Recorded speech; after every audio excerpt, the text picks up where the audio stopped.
This is Shelley Kraft coming to you live on SNNLive. We're at the Marcum MicroCap Conference 2015 in New York City. I have with me John Textor from Pulse. It's a publicly traded company, and the symbol is PLFX. John, welcome to SNNLive. Well, thank you, Shelley, for having me on. It's a pleasure to be with you. It's good to have you. So let's talk about Pulse. Tell us about it. Well, Pulse is the leading developer of digital humans. That's sort of an odd thing, but they're virtual performers. Often they're referred to as holograms, and they perform on stage in live concerts, in virtual reality, mobile applications. We're better known as the guys that brought you the Tupac hologram in 2012. We formed a company, Pulse Evolution, and moved on to Michael Jackson, Elvis Presley, Marilyn Monroe. And it's been an exciting year bringing Michael Jackson back to life. So how do you make money? Well, just as the celebrities would when they're alive. We believe in honoring the intellectual property of the estates. So we have revenue share agreements that are material with the Michael Jackson estate, the Elvis Presley estate, and the Marilyn Monroe estate. We have a 20 to 40% interest in what Digital Michael would earn as he goes out into the world, 50% with Elvis and 50% with Marilyn. We never could have walked up to Elvis Presley when he was alive and said, give me half. Well, we can do that now because we're the leading developer of this kind of imagery, and we're the highest quality, and we can get those economics. So where would you see it? At an event or on TV? Well, our initial project was Michael Jackson coming out at the 2014 Billboard Music Awards, and he sang an original song, Slave to the Rhythm, that had never been released before. And that was really an introduction of how this might work. Long term, we've got a 90-minute show called The King, featuring Elvis Presley and his life and everything that happened with him and around him. And that'll take probably till fall of 2016 before you see it in theaters, but you'll see it in Las Vegas, New York. It's a bit like Jersey Boys with a I think a much better character and much better technology. So it sounds like something that there would be incredible demand. Where does the demand come from? Hotels, casinos?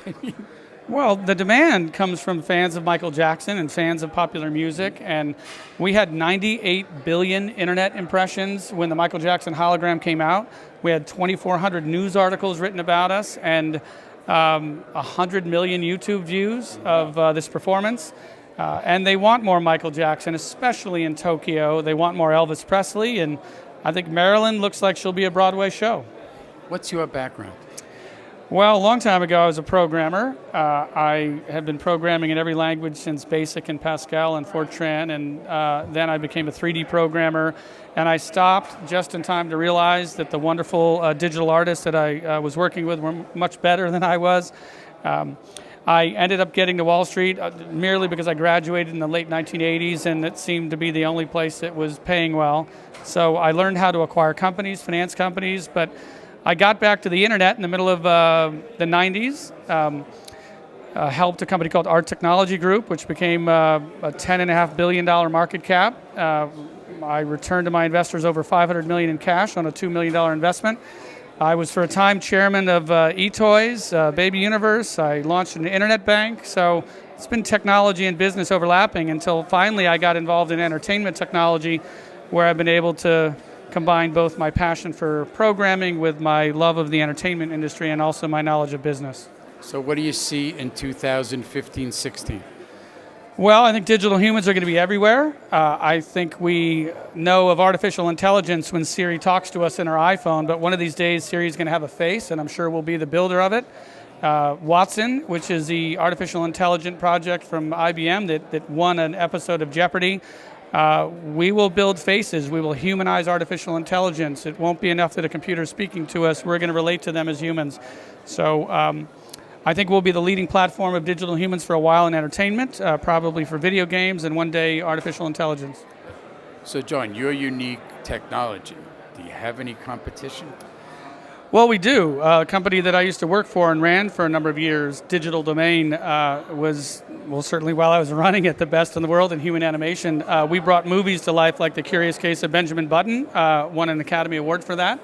That was 52 minutes of a digital character that was so compelling. It also won the Academy Award for Best Makeup. It was under Digital Domain that I also brought Tupac back to life as a hologram. But the very best of Digital Domain, our future facial animation team up in San Francisco, reformed under Pulse, and I think the best of Digital Domain is now at Pulse. They have Teresa Tang, a Chinese-Taiwanese late celebrity that just came out as a hologram. So they have Teresa, we have Michael, Elvis, and Marilyn. Looks like we're out front. And let's give your website out. Thank you. www.pulse.co. Ladies and gentlemen, John Textor, Pulse, PLFX. It's a publicly traded company.